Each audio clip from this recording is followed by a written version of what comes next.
We have developed speed, but we have shut ourselves in. Machinery that gives abundance has left us in want. We think too much and feel too little. More than machinery, we need humanity. We know the air is unfit to breathe and our food is unfit to eat. As if that's the way it's supposed to be. We know things are bad, worse than bad. They're crazy. Silence! The great and powerful Oz knows why you have come.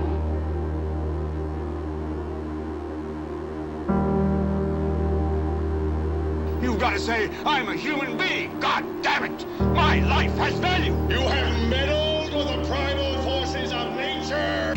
Don't give yourselves to brutes. Men who despise you, enslave you, who regiment your lives, tell you what to do, what to think, or what to feel, who drill you, diet you, treat you like cattle, use you as cannon fodder. Don't give yourselves to these unnatural men with machine minds and machine hearts.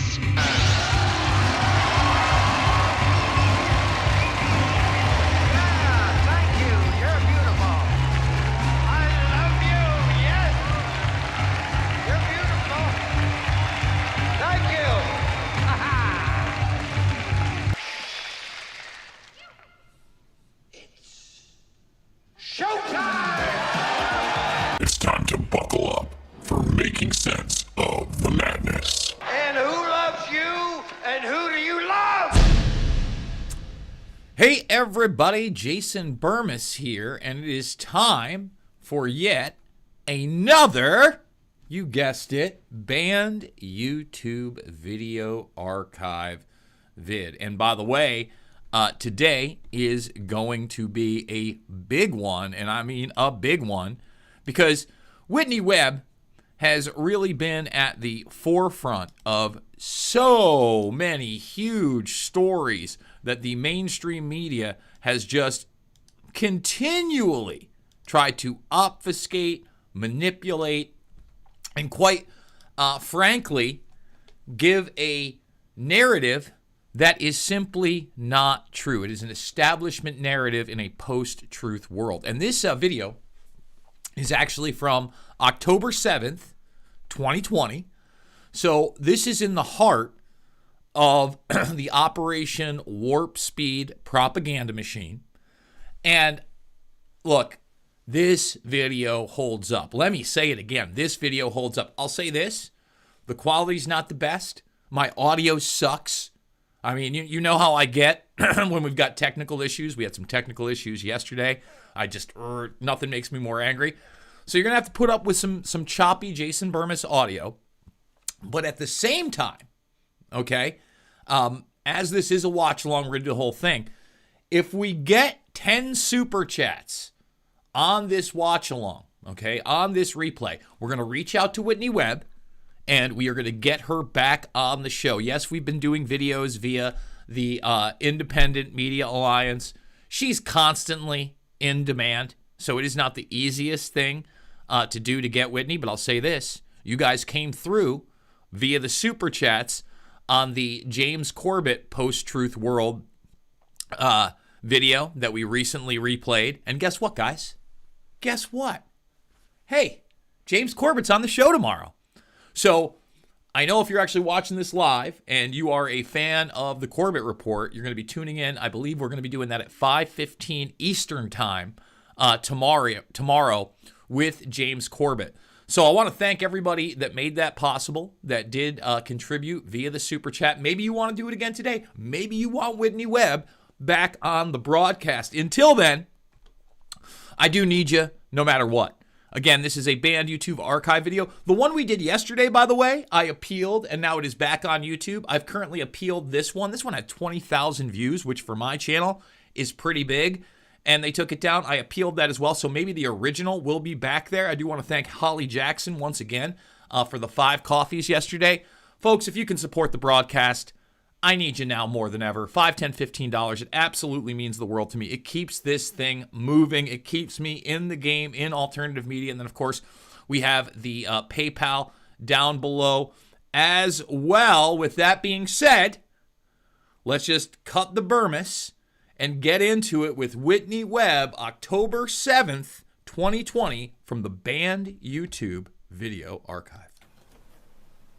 Hey everybody, Jason Bermas here, and I am super excited for this next hour. You see, we have Whitney Webb with us today, and she's not just a one-trick pony. She's not just Epstein. She's so much more, and that's why for the next hour we're going to be talking about Operation Warp Speed. I want to talk about its parallels to the War on Terror, its intelligence connections. There's so many things to talk about, and even the transhumanist push of these DARPA-like elements that are intertwined with this. Whether you think Trump's the best thing since breakfast, I promise you this agenda marches on. So Whitney, thanks for joining us, and I know you have a new article out today.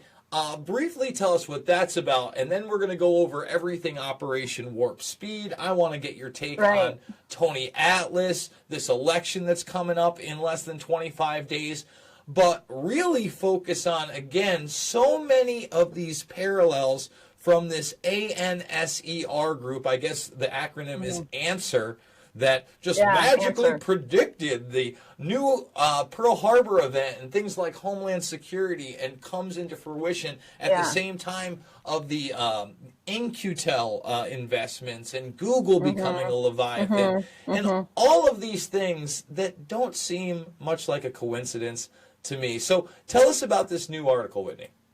Well, the new article actually relates a lot to the Operation Warp Speed one. I haven't found a direct tie-in yet, but I suspect they're definitely linked. So basically what this article is about is this new push to create a national wastewater surveillance system by HHS that will be fed into this system that's existed since about April or May, called HHS Protect.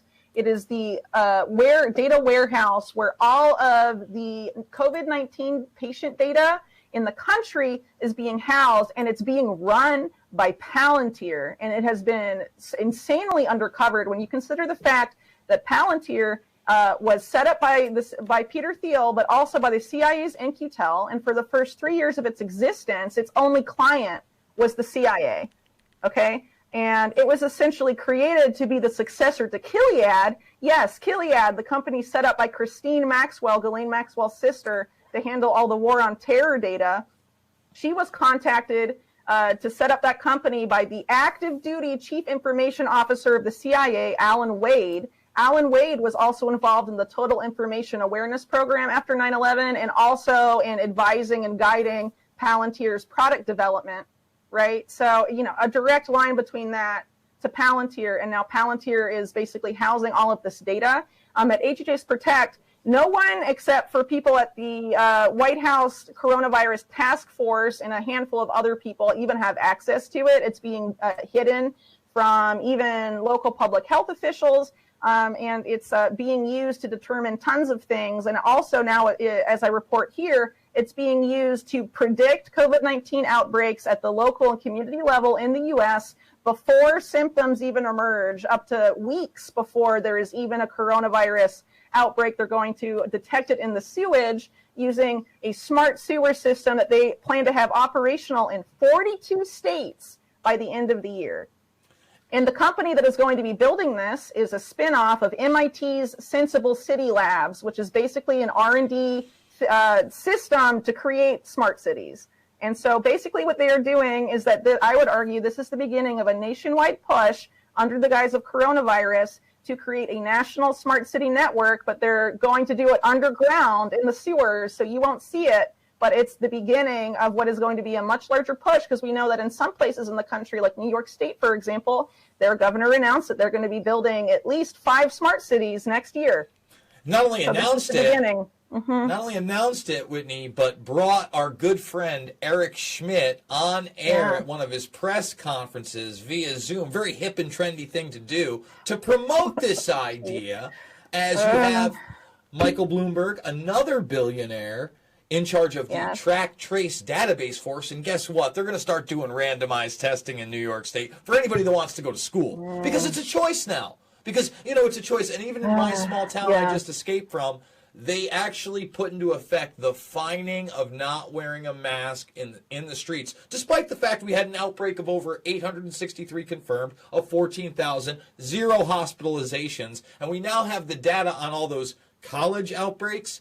throughout the country, 70,000 kids, 3 hospitalizations, 0 deaths. And I guarantee you those 3 kids that were hospitalized probably weren't in the best shape. Now, one of the things that struck me in this article that you did earlier in the week. Oh, well, before we get to that, one thing I wanted to point out really quick, if that's okay, Sure. sorry, is that this national wastewater surveillance system, they're saying now it's being used to prevent COVID-19, but they're also, they've talked about using it to identify illicit drug use, opioids, marijuana, things like that. So it has a war on drug angle to it, which I'm sure they won't abuse, right, Jason? They never have. Right. But they're also using it to test people's diets and to recommend that, you know, if there's too much sugar in people's, you know, crap or whatever, they're eating too many processed foods, then the government, probably New York, right, will put on a sugar tax or some sort, or they'll ban certain foods. They talk about this stuff sort of micromanaging, you know, the community, right? But it's essentially surveillance beyond anything we've ever seen before. It's surveilling what you are literally ingesting. Right. So this is a whole new level, and it's only going to get worse until people start saying, we're done, get out of my poop, you know. But, you know, we'll see if people actually stand up or if it'll take even more invasiveness on the part of the government. I suspect it will, and that's unfortunate. Again, people are still thinking that after the election, this is all over. They don't realize right now in my country that October to January, possibly through January, may be some of the wildest, most unpredictable times in the States, and even preparing for further authoritarianism, further draconian rule under the guise of chaos. And we can maybe maybe get into that later. But again, you parallel, even without saying it, the war on terror, because you never use that term in this article for the Last American Vagabond, and dare I say that you guys collectively are doing the best work out there on this subject. What struck me was that when you were going to your military sources on these contracts that were with these companies that were not going to be disclosed, that had CIA written all over them, they said, well, of course, we're not going to be able to disclose everything about a vaccine to the public. Now, this is the public health. And everything about it clicked in my brain going, well, of course, we can't give you all of our information on the war on terror and our sources there. It's a national security issue. So now we've gone beyond, we're trying to protect the homeland and your country from terrorism, to now we have to protect you from your own body and invoke essentially medical martial law, and we can't tell you why, but by the way, we're going to protect ourselves from any kind of liability whatsoever. Exactly. Now, the invisible enemy aren't these foreign terrorists hiding in caves and wherever. Now it's a microbe that can literally dwell anywhere in the physical environment or within your body. And that is why I would argue that a lot of the surveillance push we're seeing now is for on the body and in the body technology that essentially makes the future realm of surveillance. It's not telecommunications anymore, it's everything. And I would argue that what we are seeing now in different ways, HHS Protect being one of them, and Operation Warp Speed being another, is the resurrection of something that used to exist but was dismantled soon after it was launched because it was just so insane, called Total Information Awareness. I'm sure you know about this, Jason. Had a very controversial logo, right? It was like the all-seeing eye pyramid beaming over the whole world, right? And was called Total Information Awareness. It was the Information Awareness Office. It was run by DARPA. And that's why it's no coincidence that so much of the shady shit that's going on in the U.S. right now, and Operation Warp Speed included, has DARPA all over it.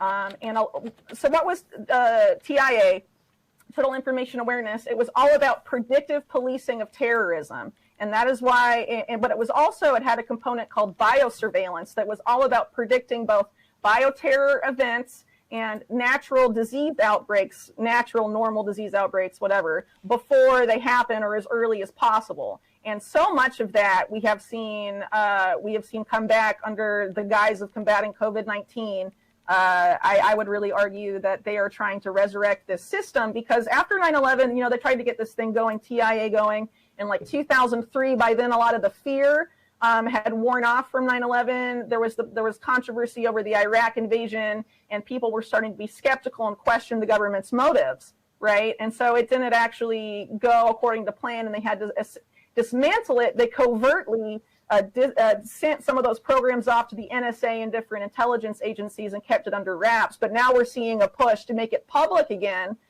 now that people are afraid still of COVID-19, trying to do it on a shorter timeline than they did after 9/11. I would argue that's what's going on to a significant degree here. Mm-hmm. No, I absolutely agree. And when you talk about even these smart cities before, it plays into the idea of an automation nation. And while all these people don't have jobs and now they're becoming accustomed to a pseudo UBI, I mean, let's be honest. I mean, Trump has had to morph his position more into Bernie Sanders style politics of seriously free checks. We're going to do the health care that you want, all these different things. Why? Because his economy has been closed.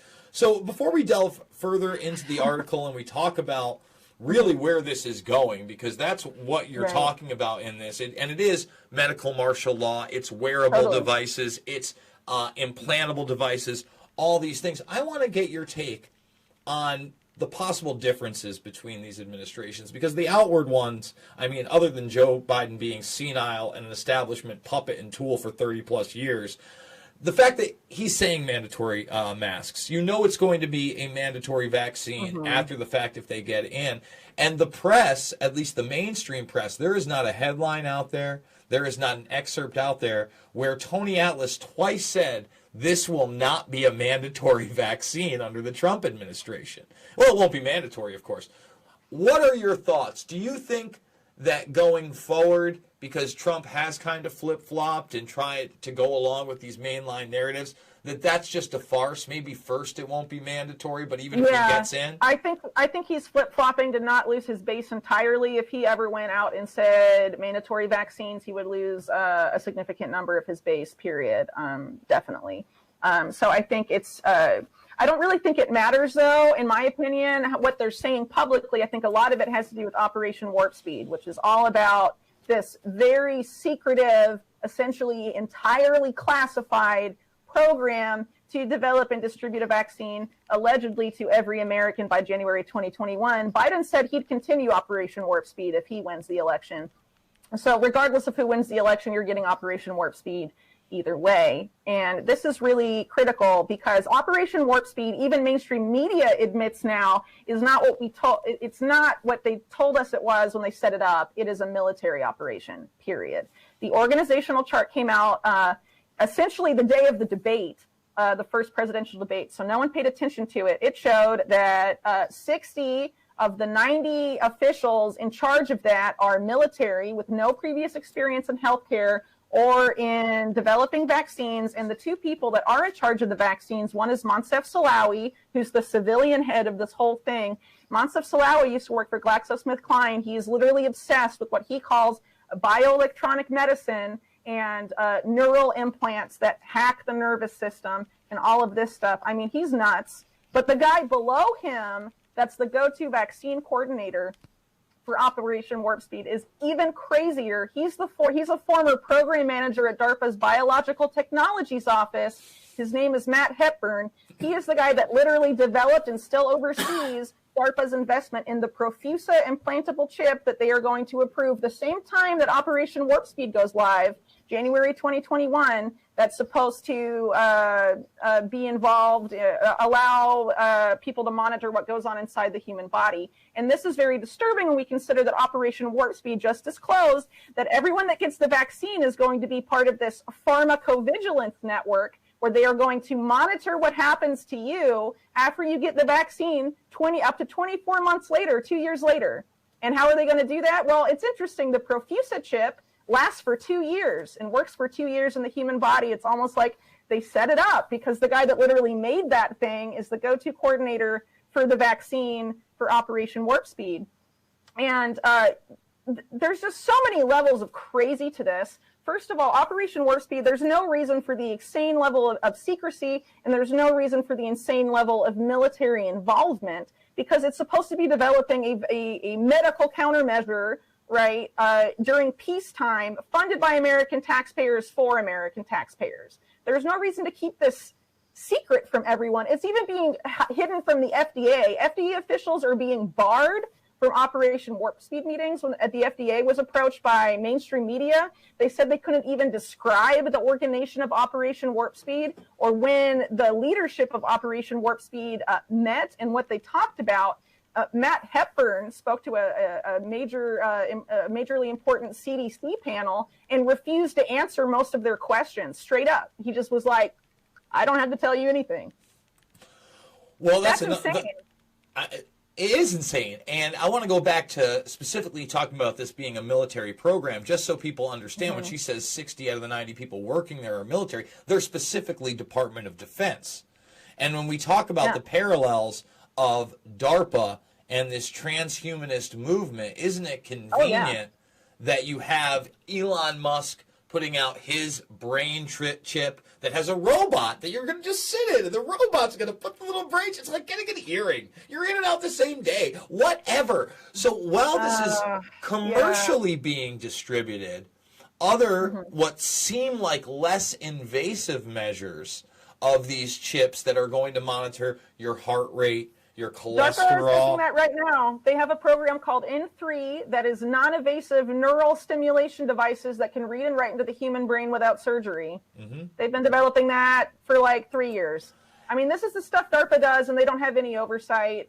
They all justify it in the name of national security. It's all part of the Pentagon's really creepy modernization efforts, they call it, which a foundational part of that is linking up soldiers' brains to AI and having them control weapons with their brain. That is literally in military documents, and it's even in mainstream military news sites like Defense One and Breaking Defense News and Federal News Network and all of the government tech, all those mainstream media outlets focused on this stuff talk about it. I mean, it's not conspiracy. And on DARPA's website, they talk about this stuff too. You think they're just developing that to never use it, to be like, well, it's cool, we did that, high five, and we're just going to leave it there in the closet. Like, well, that's the wearable, right?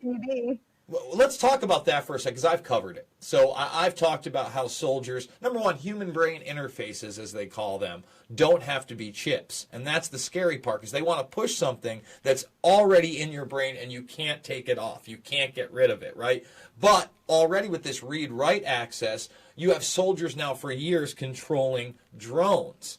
And to kind of bring it full circle, where you were talking about smart cities and this plan with the water underground, well, isn't it convenient? Just before COVID-19 84 hit, DARPA actually was putting out ads for large areas under cities to rent and renovate for unspecified purposes, where they are literally setting up these areas throughout the country. Wow! How convenient when you go for a smart city grid throughout These Pentagon-driven AI modernization things have been really going into overdrive since 2018, and there's so much of it that has gone on that no one's talked about. I mean, there was an entirely new section of the Army set up called Futures Command in 2018, along with the Eric Schmidt-led National Security Commission on AI. That's basically Eric Schmidt, Silicon Valley, U.S. intelligence, and the Pentagon, all deciding what these modernization efforts entail. And essentially, the Pentagon announced just a couple weeks ago that they're going live with implementing all their modernization stuff,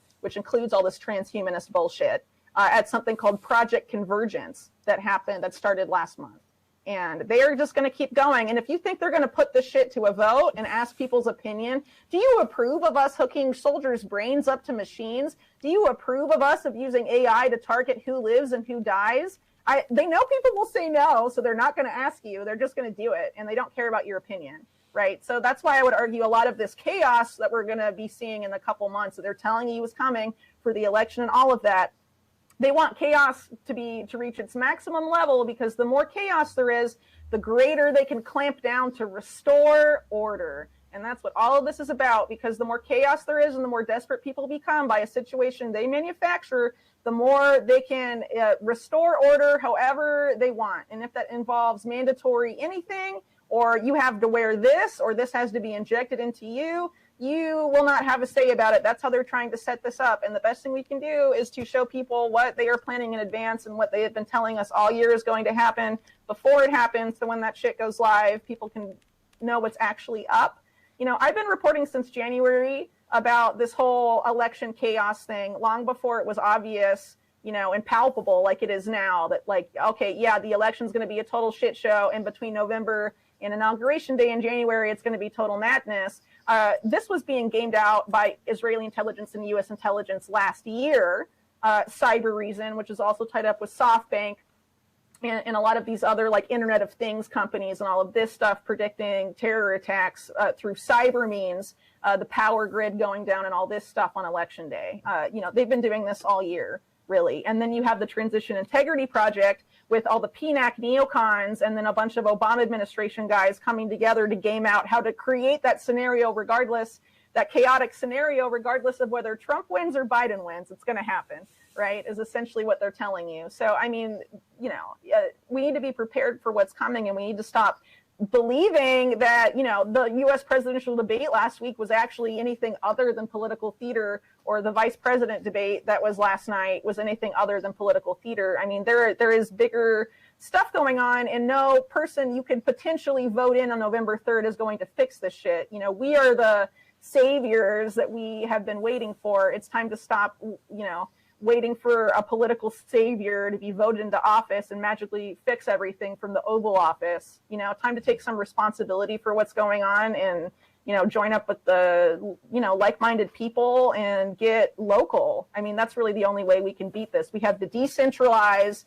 in order to combat this extreme centralization that they're trying to push out.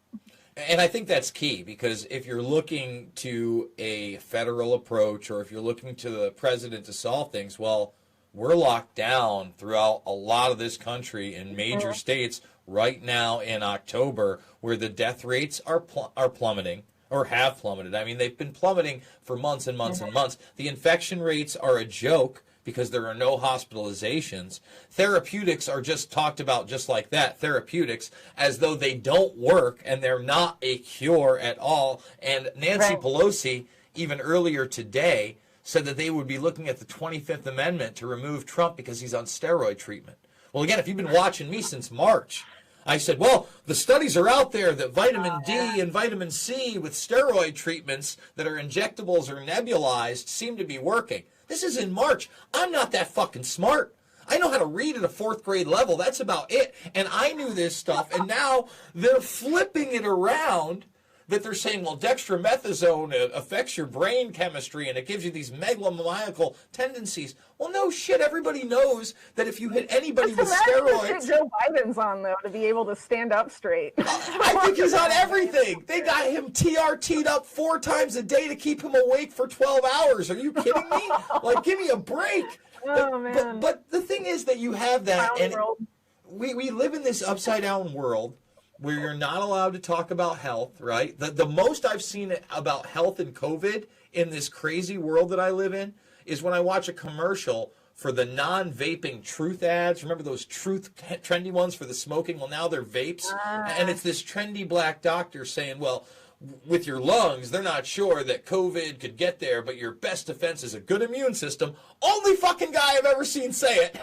Okay? Only guy. Wow. And then not like smoking vapes. That's it. They don't talk about any of these things, Whitney, and they've invoked something that we now know has a severely low death rate. Okay? Only really... Well, that's why they're focusing now just on the number of cases. Oh, this is the number of positive cases. They're not telling or talking about any other statistic anymore. They're not talking about the death rate. They're not talking about hospitalizations like you were pointing out. It's all about positive cases, even though even the New York Times admits that the PCR test has a, you know, egregious track record with false positives. It's pretty insane. So I got to ask you, do you think that, I mean, I think there's chaos either way, because you talked about this, laying the groundwork, that forget about not knowing who won on November 3rd, no matter whether it's a landslide or not. We won't know on December 3rd. We won't know after Christmas. We may not know until after January, which is what they're trying to pull, apparently, according to some of these war game scenarios, to further contest this president, even if he wins a valid election. So you have to ask yourself. I mean, I'm no Trump fanboy, but I want out of the WHO. I think that the best thing he could do is just say, fuck the UN. We're going to nationalize the New York building. Get the fuck out of here. He's not going to do that, though. No, I know. That's it. That's what I'm saying. I mean, he declassified these documents in Russiagate yesterday. They show everything that we've talked about, that it was a hoax and it was a setup. No one's going to prison. So of course not. Bill Barr is a CIA asset. His whole legal career began at the CIA, stonewalling the Church Committee and keeping CIA abuses from coming to light and keeping the CIA from being held accountable. Then he was a liaison for William Casey, CIA director during Iran-Contra, going and talking to Bill Clinton and Mena about Mena, Arkansas and all this stuff. Then he goes to former CIA director George Bush Sr. when he's president, becomes his attorney general, and now he's Trump's attorney general. That's Bill Barr's career trajectory. If people that are still looking to that guy to drain the swamp, I mean, come on. Well, you know what, Whitney? You forgot his time at Kirkland and Ellis defending Epstein. We forgot that. Well, I don't think he was an Epstein he wasn't an Epstein defense lawyer, but he worked at the same law firm as Epstein's defense lawyers, at Kirkland and Ellis. And his dad hired Epstein and worked at the Office of Strategic Services and wrote a book all about teenage sex slaves. Yeah. So, great guy to pin all your hopes on for draining the swamp and sending Hillary Clinton to prison. I mean, give me a fucking break. I mean, we don't have time for these fairy tales anymore. Seriously. I agree. So what do we do? So I know we have to go localized, but I've talked about, for instance, what they did out in Idaho, where the people, and it wasn't really covered here in this country, there was some local stories about it, they stormed their Congress, okay? They went to their Congress meeting, and they literally stormed it. People got arrested, and they got that passed, but then the Senate said no in the next day to repeal these executive orders. They're preparing for that type of unrest. And so I think that our best bet is seeing the big picture and what these guys want and why they're doing this, why they want chaos and why they want to come in and, why they're openly talking about continuity of government and martial law and all this stuff. You look at Eric Schmidt, for example, who's essentially, by the way, not just running how to reimagine New York State. He's running Pentagon policy right now, this guy. Mm-hmm. People have totally missed the ball with this huge story that the Pentagon, Silicon Valley, and the intelligence community have essentially fused to direct the future of the U.S. national security state and basically U.S. government policy, domestically and foreign policy. I mean, this is insane. But basically, Eric Schmidt and this National Security Commission on AI, it's Eric Schmidt and this guy named Bob Work that used to be Deputy Secretary of Defense. They and a huge number of lawmakers, of career politicians and bureaucrats all believe that the U.S. will lose global military hegemony, which is all these dudes care about, is being the global hegemon forever, okay? They're saying we will lose to China because China will develop better AI than we do, and everything about the future hinges on AI. Therefore, we have to develop better AI than them. Well, how do you develop better AI than China? AI is all about data. The more data you can you acquire and you can train artificial intelligence algorithms on, the better your AI is, and the more marketable it is, and the more likely you're to be the market leader in AI. Okay, China, from these people's perspectives, is that it has a huge advantage because they have a larger population that they can surveil and monitor to acquire data from people. They have mega cities, much larger than cities that in terms of population and density, also than they exist in the U.S. Than exists in the U.S. They're currently more advanced in terms of smart city functionality, Internet of Things than we are. So how do we catch up, right? That's what these people are thinking about. How do we catch up to them? How do we make a smaller population produce more data and be more, they're basically looking at human beings, the American population as, data to be harvested. That is how these people are looking at us right now. So what they want and what they planned out last year is to totally remake American society so that we adopt AI to an extent far beyond China has even gone. That is essentially their plan. Okay, so how do they do that? Well, obviously, because of just how the United States is in terms of, culturally, there's going to be a huge resistance, and not just from the right, but also from the left, essentially across the board. They do not want to put this to a vote because they know they will lose, because people do not want this stuff. So how do they do it, and how do they sell it to you? Eric Schmidt said it himself not that long ago. The way we can make the big AI push is through healthcare. And that's how they're going to start. And that is how they're starting. But it's going to go beyond that. Okay. So all this push for insertables, wearables, smart cities, all of this stuff, these national security officials and Silicon Valley oligarchs who influence politics to a huge degree are convinced that we have to implement all of this stuff as quickly as possible, or we will lose U.S. Global hegemony, not just militarily, but economically as well, right? Which is, for them, a red line, and they don't care about your opinion. They care about preserving that at all costs. That is what it always has been about. That's why all the coups the CIA has done abroad and all of our stupid foreign wars have been about preserving global military and economic hegemony, and this is how they want to do it now. And so many people have not covered this shit all year, and it's very problematic, right? Because this is the agenda and this is their plan, and they talk about it in Congress and in their white papers on these government websites, and just there's so many people just like totally it goes over their head, and the only bad tech oligarch is Bill Gates. I mean, Eric Schmidt is like way more. I mean, so like Bill Gates sure is very involved in the World Health Organization, and obviously not a good guy, and Microsoft is doing ID 2020 and all of this horrible stuff, but people have totally missed Eric Schmidt. You know, he is a big guy in all of this, and I would argue in terms of what's coming to the U.S. above Bill Gates in terms of microplanning that shit out. Well, I agree. I mean, and that's why he wrote The New Digital Age with Jared Cohen, another Google employee, another CFR guy. And all these Google guys like Schmidt, and also Ray Kurzweil, right, Google's futurist, are the transhumanist guys. They think that it's inevitable human progress to merge humans with machines, and they can go beyond China in terms of this AI, whatever that I just laid out, if they get stuff inside and on people's bodies before China does. It's all about AI and maintaining this hegemony. Well, when you look at China and what they did with their, COVID 1984 response, at least outwardly, what we were able to see on some of these videos of them being out in the streets and spraying the streets and the people, and putting in CCTV cameras in homes, even the videos of them burning buildings, etc. Some of these without context, you could see visually at least there was much more of an authoritarian rule outwardly out there. Cuomo has said, hey, China did a better job, said it a week and a half ago on COVID. Bill Gates has said one of the big problems is that there's too much freedom in the United States and people are accustomed to these freedoms, but they're getting unaccustomed to them very quickly. The National Security Commission on AI, and Congress is apparently behind this, says that what the U.S. needs to do is create basically what in China is the civil military fusion concept, that needs to be implemented in the U.S. if we're going to beat China. Okay?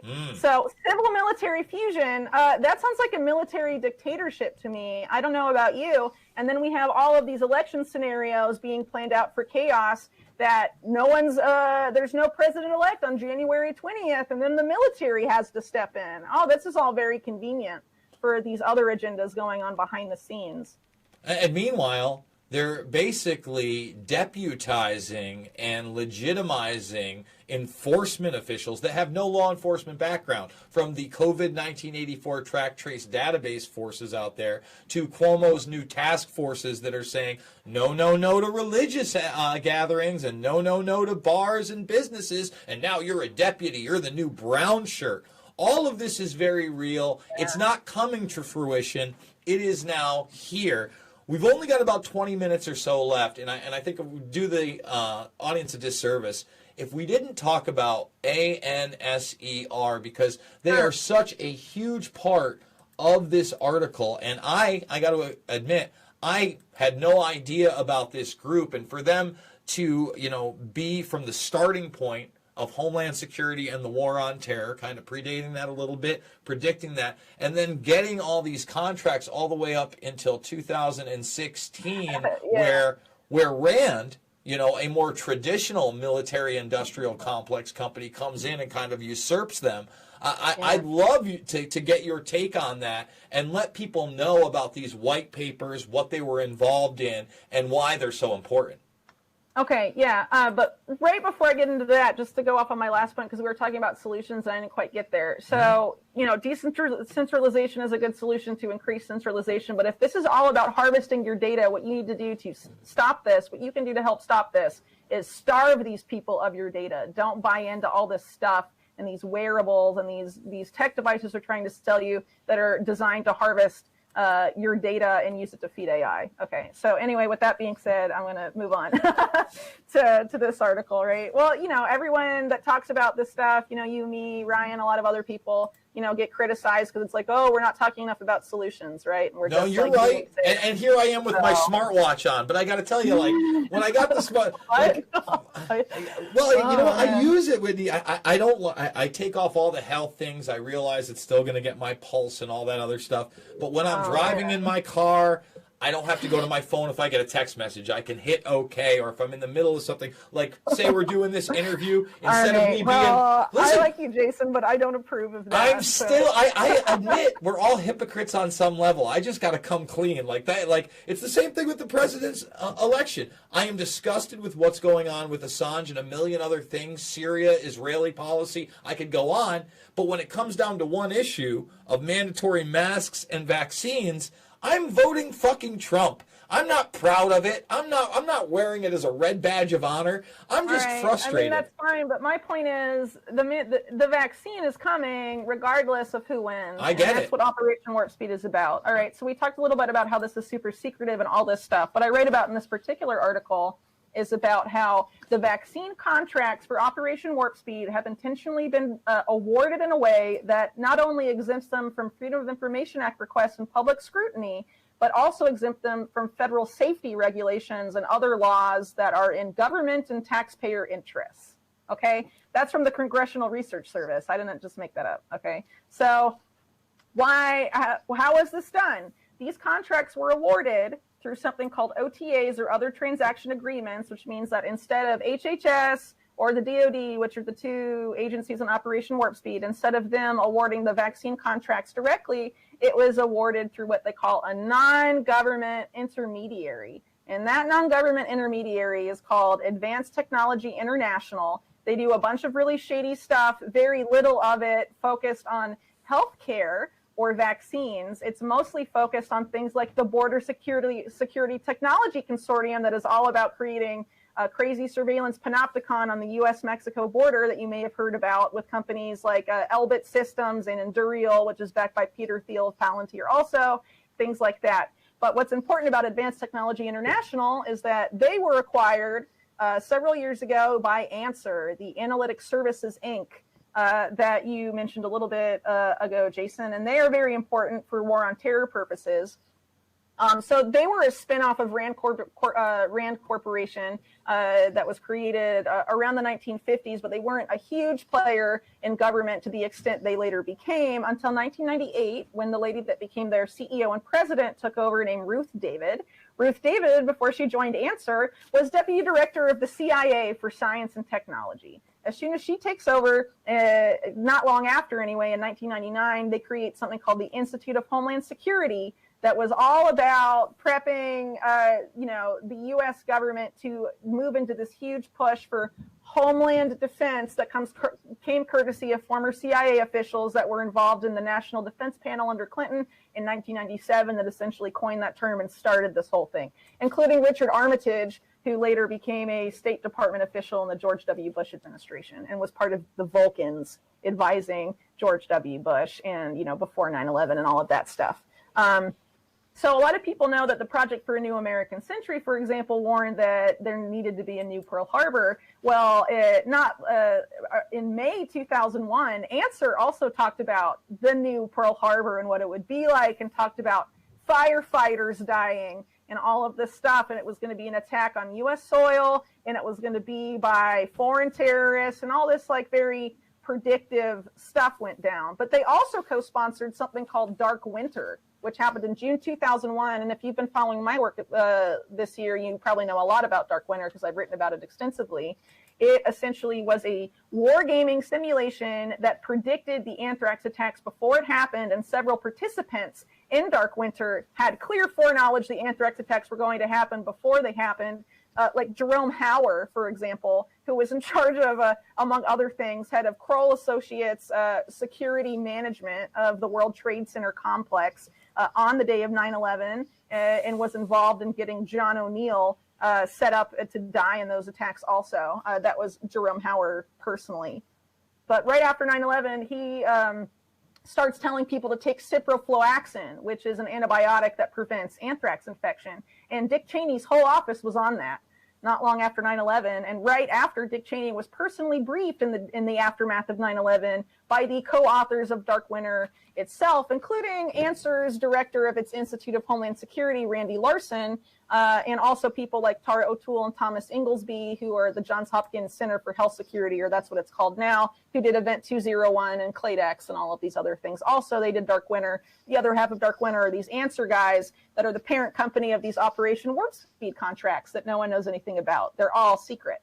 And they total $6 billion, by the way, these Operation Warp Speed vaccines. And as I mentioned earlier, the vaccine coordinator who's coordinating what goes on and writing the contents of these secret vaccine contracts is Matt Hepburn, the DARPA mad scientist guy that's behind the Profisa chip, also behind gene editing technologies. He gives a TED talk that you can look up where he talks about we need to put chimp and mice DNA in human beings so they can support higher loads of pathogens and higher pathogen burdens.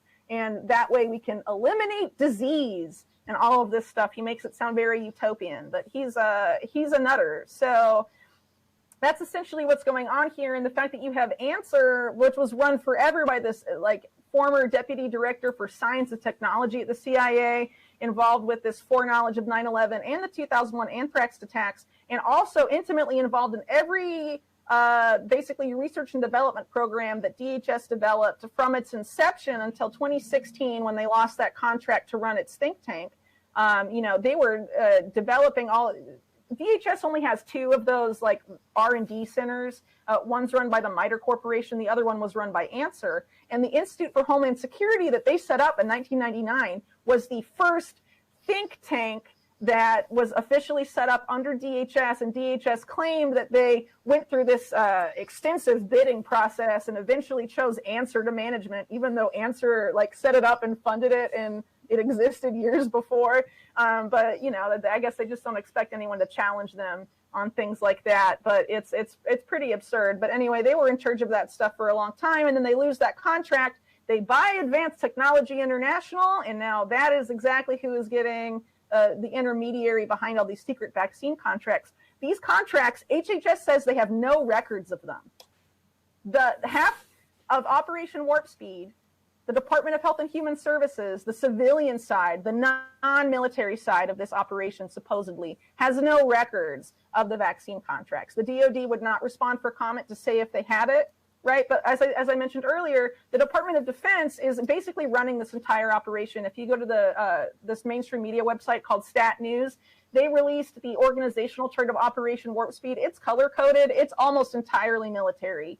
And as I said earlier, these military guys don't have like healthcare vaccine experience except for Matt Hepburn, the DARPA guy that I just mentioned.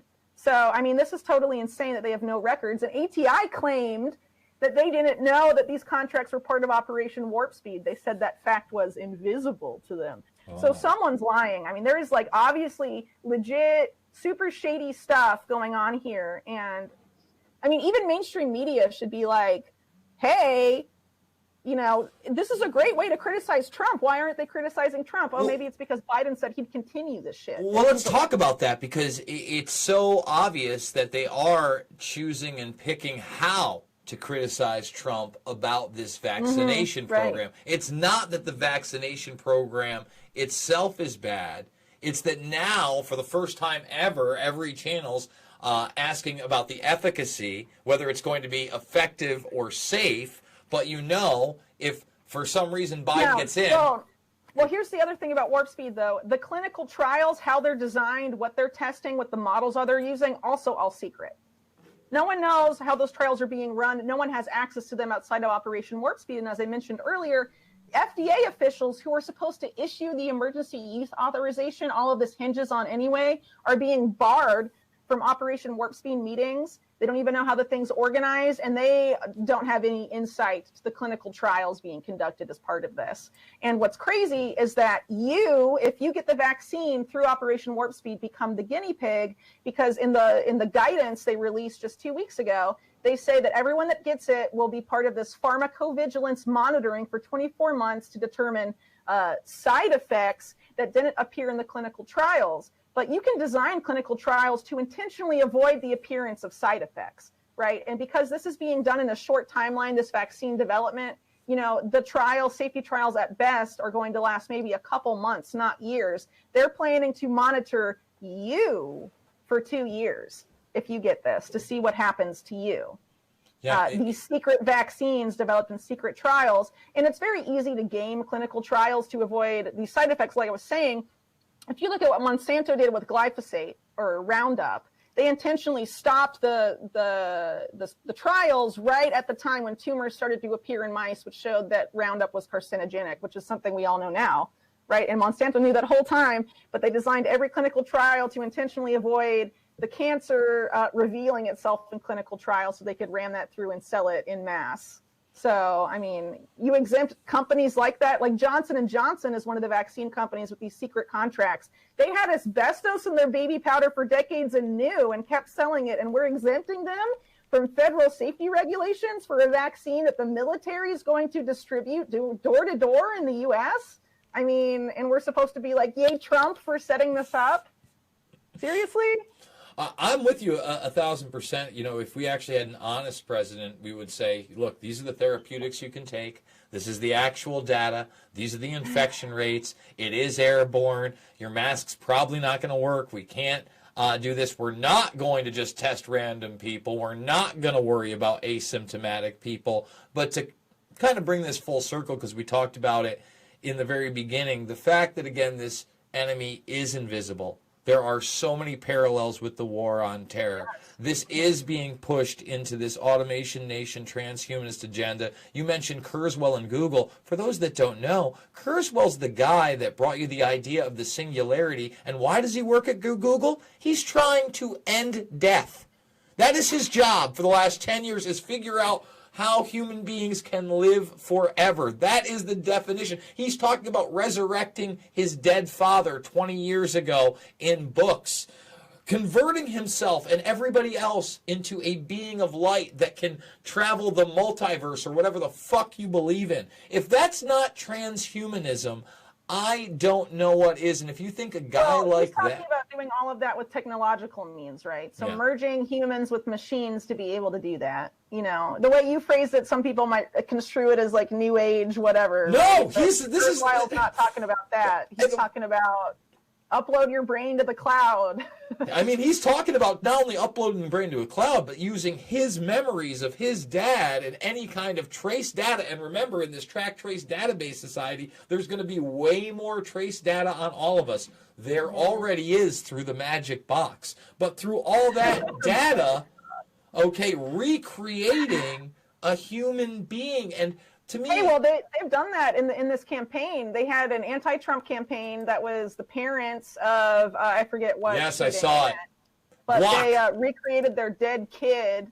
AI recreated their dead kid to say bad things about Trump. Yep. I mean, that is like such a level of creepy. And it was bad. So, it wasn't even good. Like, I looked at it, and it was like a bad deep fake where they took the voice, and you could see they could have worked on... But it's so sad to do that to a dead kid. And I agree. How they'll, I mean, it's just it's just kind of sick that we're trying to mess with, like, actual life processes and totally upend them and think that people like Ray Kurzweil and Eric Schmidt can do it better than nature. It's just a lot of gross arrogance. Frankly, I think it's going to blow up in their face. But what's really important is that we expose this shit, because there's a lot of people that are super ignorant about this. If Trump supporters, for example, knew all that I just laid out with Operation Warp Speed, I mean, so few people are covering this, and all of this information really about the true nature of what's going on there has come out just in the past 2 weeks, and everyone's been distracted on the debates, and oh, Trump is in the hospital, and as soon as he leaves, there's commemorative Trump beat COVID coins on sale already, like that wasn't planned in advance. Oh my goodness. All right, Whitney. It's great when you grift so hard that you expose your own psyop. I mean, that's like such a new level of 2020 politics. You know? Oh man, I love it. Whitney, why don't you tell people how they can support you? Because obviously, what everybody heard here today has been dangerous content. I know I'm fully demonetized now for 6 months. Reviewed it 5 months ago. I know they can follow you on Twitter. I know they can check you out on The Last American Vagabond.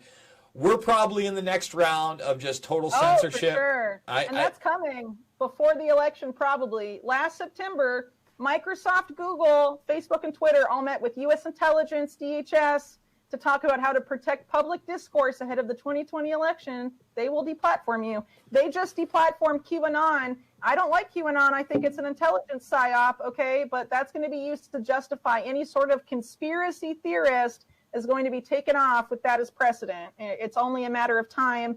If you get your news exclusively from Twitter or Facebook, now is the time, because a lot of the information I laid out today, you're not going to hear from, no one else has been talking about this, right? So, I mean, if you want to, just listen to sort of like mainstream media light, which exists in alt media, they probably won't be deplatformed maybe, but I certainly will be before November, at least that's what I suspect. So I hope you're wrong.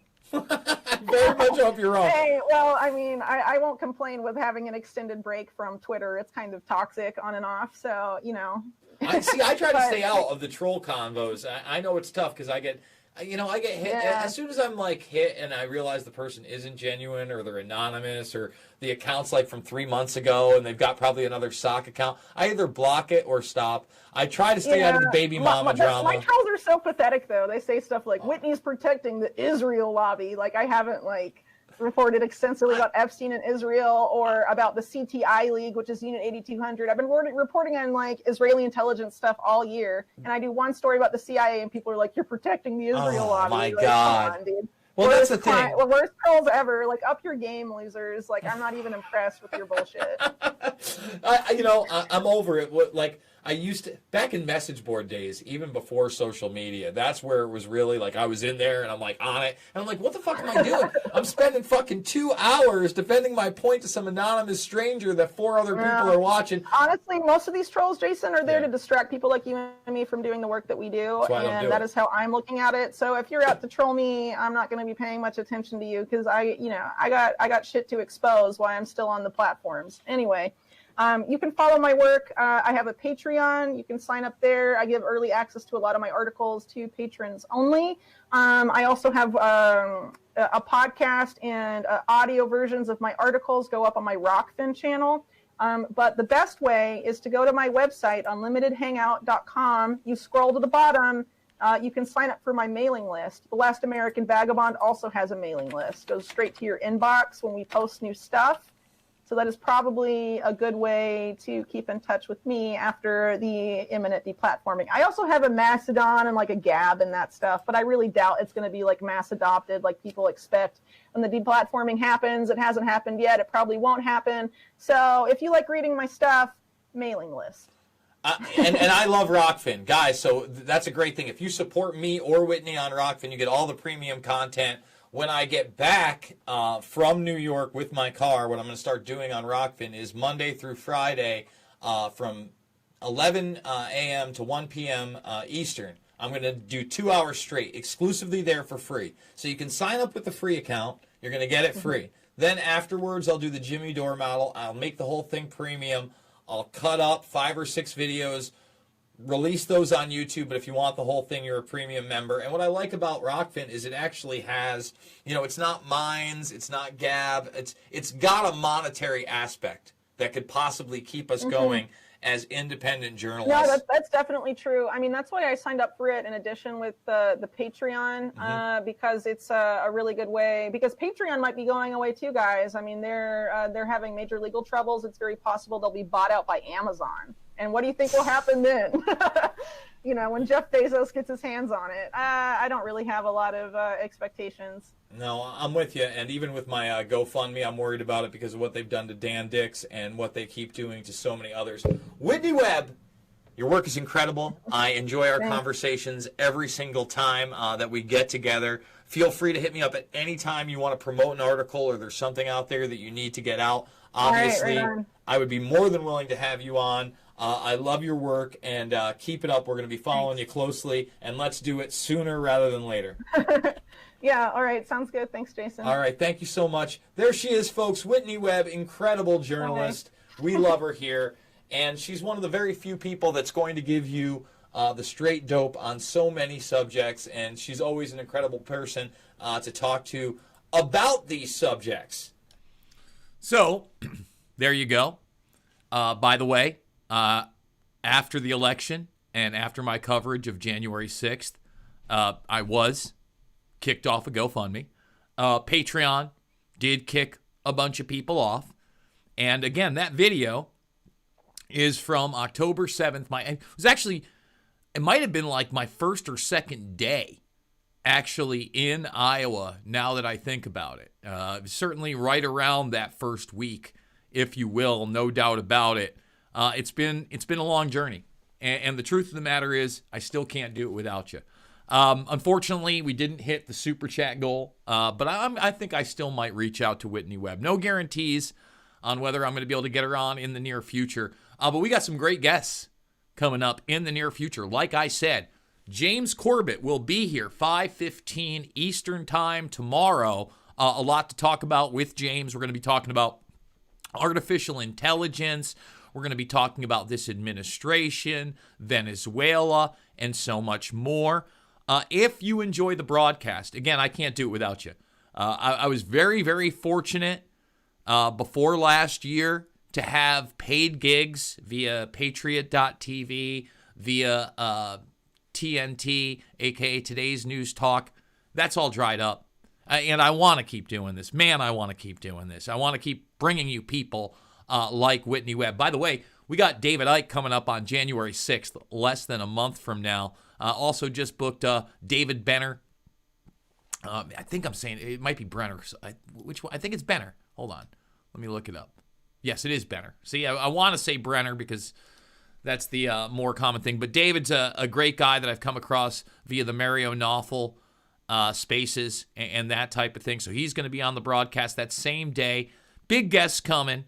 I want to keep doing it. So if you like the broadcast, the Buy Me a Coffee, the big donors via PayPal, thank you so much. I really can't thank you enough. Bermas Brigade, you've really been there for me. We played a video yesterday from all the way back in 2008 when the grays were extremely minimal and Alex Jones still had all of his hair. If you missed that, another really good one. We're going to continue with this YouTube archive series because they've taken a bunch down. And like I said, we're trying to get those reviewed and put back up. Maybe this video that you just saw that had 20,000 plus views, which is great for my channel, will be back up on its own. Maybe it won't. We don't really know. But guys, as always, I want to say that without you, none of this is possible. It is not about left or right. It is always about right and wrong. I absolutely love you, Bermas Brigade, and I will see you all on the flip side.